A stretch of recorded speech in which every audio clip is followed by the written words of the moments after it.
Welcome to Mishna study Masachet Shekalim Perek Bet Mishna Aleph. Over here in this Mishnah, we're going to discuss combining Shekalim for gold coins.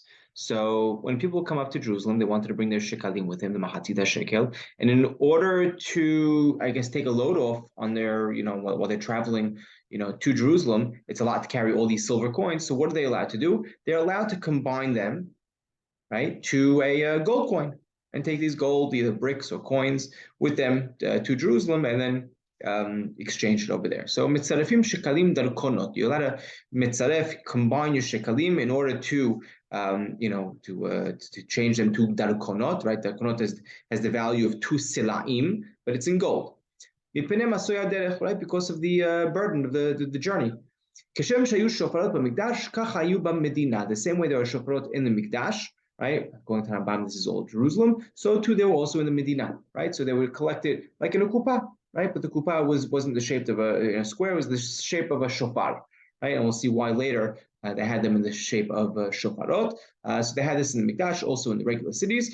Now, that's the first part of our Mishnah. Now the Mishnah moves in, and we need to know that everyone would send their shekalim to Jerusalem, to the Mikdash, and sometimes it would arrive on time, sometimes it would arrive later. But whenever we started on Aleph Nisan, all the new korbanot coming from the new shekalim, we intend, right, that it would cover all of Am Yisrael, the ones whose shekalim have reached the Jerusalem already, and the ones whose shekalim still haven't reached Jerusalem, right? This is what it means when we say, that they would take care, right? Tormim ala gavui ve'al ha'atid legabot, right? The treasurers would take the truma, right? They would take the donation for what's been collected and what's going to be future collected, right? So people would send their money, really ASAP, but they wouldn't all reach necessarily in time.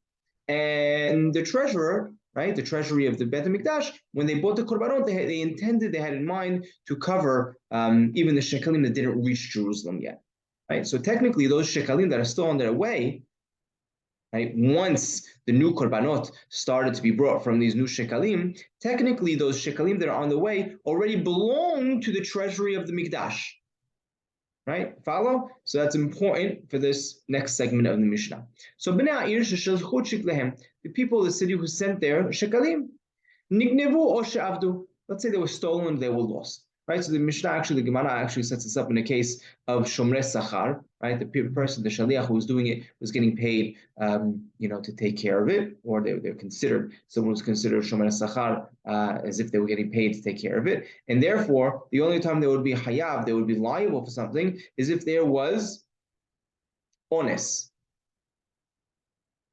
right? That's when they would. So what's the case over here? It was stolen or it was lost. Right? So you have to say it was stolen through armed robbery, or it was lost through their boat sank. Right? In both these cases, right?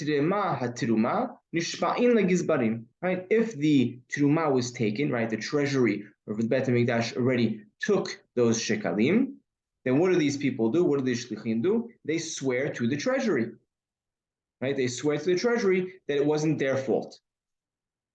Why are they swearing?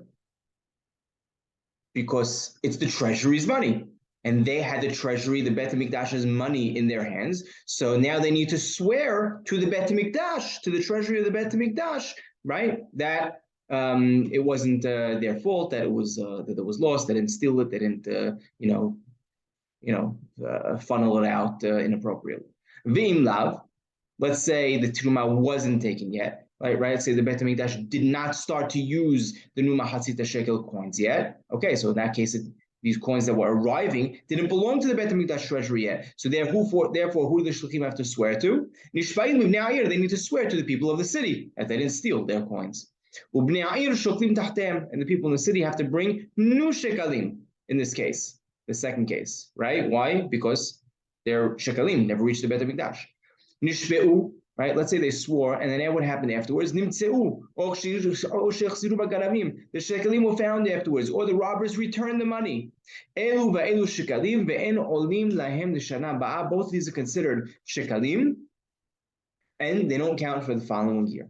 I just point out also that Hanabah mentions that when we sent this even if you sent this money with a shomer chinam, right, they would also be hayav to pay up, right? If they lost it, right? If they lost the money on the way, they would be obligated to pay up. And in any case, though, even so, these messengers, the shluchim, would have to swear, right? Even if the people of the city said, you know what, we'll pay a second time and you don't have to swear, it's okay, I don't want to have to swear in God's name, even so we don't listen to them, because Takarat Hachamim is that what? Ena Kodesh Yotze Belo Shavua.